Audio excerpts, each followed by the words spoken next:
what will be like the ideal vision for the future? Because I always think like, oh, we're striving for a better way, a more efficient way, a more a model. So looking the future of work, what would be like a good way for people to ask for software services or development services, this kind of services? What would be the model for that in the future?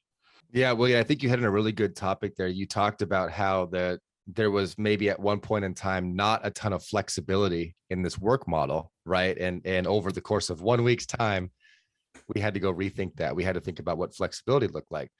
I think that one of the keys to success for companies that think about the next couple of years of work and beyond is really in the flexibility around their working model, the way that they're working, and how they're even thinking about the work to be done.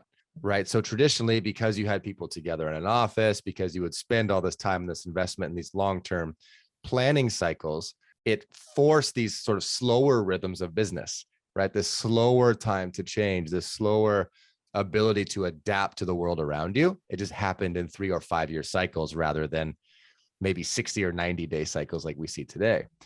That flexibility, I think, is super critical in the next few years and is going to continue to evolve the way that we work.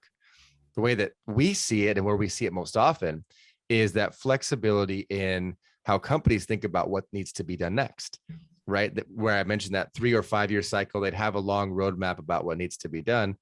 Well, now we're still figuring out in many cases what the next things to do are, right? Hey, let's learn and test. Let's spend more time testing different options. Did that one work? Great. Let's do more of that one. Did that one work? No, let's kill it quickly. This remote first and these different models that we've now created have sort of taught us inherently this new ability to be flexible, to try something that maybe you wouldn't have tried 2 years ago. And that flexibility alone has allowed for faster decision-making time, allowed for more discussion about what the right things to work on are. And it gives everybody a more of a seat at the table to help make those decisions, right? We're looking for feedback. We're trying to gather people. We know that we can use tools like Zoom, like, quick forms, a quick survey. How can we do something that's 2 or 3 questions, gather feedback and use it? We're in a distributed world. We're all comfortable using these tools now, and we can use them to our advantage in the ways that we work together.